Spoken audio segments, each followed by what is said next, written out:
আজ সোমবার আজ সুপ্রিম কোর্টে একটি মামলার শুনানি রয়েছে। কোন মামলার শুনানি আপনাদের মনে থাকবে, আজ থেকে ঠিক এক সপ্তাহ আগে গত সোমবার হাইকোর্টের চাকরি বাতিলের রায়কে চ্যালেঞ্জ করে যে সুপ্রিম কোর্টে মামলা হয়েছিল সেই মামলার শুনানি রয়েছে আজ। কি হবে এসএসসির বাতিল হওয়া প্রায় 26,000 চাকরিহারার ভবিষ্যৎ? হাইকোর্টের নিয়োগ প্রক্রিয়া বাতিলের রায় কি বহাল রাখবে সর্বোচ্চ আদালত, নাকি চাকরি বাতিলের রায় স্থগিতাদেশ দেবে সর্বোচ্চ আদালত?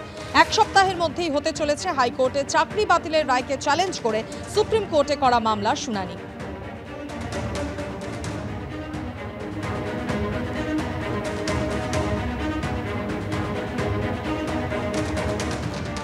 এরই মধ্যে আপনাদের জানিয়ে রাখি, আজ সর্বোচ্চ আদালতে কি হবে সেদিকে তো আমাদের নজর থাকবে, কিন্তু গতকাল শুনানির আগে ফের একবার বিচার ব্যবস্থা এবং বিজেপিকে একযোগে আক্রমণ করলেন মমতা বন্দ্যোপাধ্যায়। দুর্নীতির দায় স্বীকার করে ফের একবার মুখ্যমন্ত্রীর পদত্যাগ দাবি করলেন তমলুকের বিজেপি প্রার্থী অভিজিৎ গঙ্গোপাধ্যায়। 26,000 ছেলে মেয়ে চাকরি খেতে আমরা কখনোই মন থেকে মানি না, মানতে পারি না।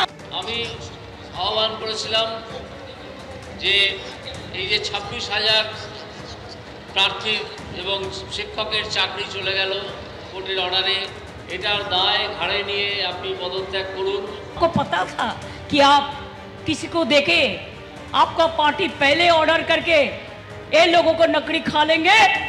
আমি পরিষ্কার বলি, আমরা তাদের সাথে আছি, আমরা ছিলাম, আমরা থাকবো। চাকরি প্রার্থীদের যদি কারো বিরুদ্ধে কোনো অভিযোগ থাকে তদন্ত হবে, নিশ্চয়ই সংশোধন হবে, কিন্তু তাই বলে 26,000 ছেলে মেয়ে চাকরি খেতে আমরা কখনোই মন থেকে মানি না, মানতে পারি না।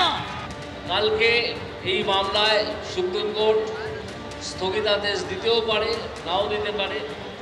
যদি স্থগিতাদেশ দিয়ে দেয় তাহলে তার মানে এটা দাঁড়ায় না যে মমতা ব্যানার্জি এবং তার দল চাকরি চুরি করে চাকরি বিক্রি করেননি। সেটা নির্ধারিত হবে যখন ফাইনাল হিয়ারিং হবে তখন।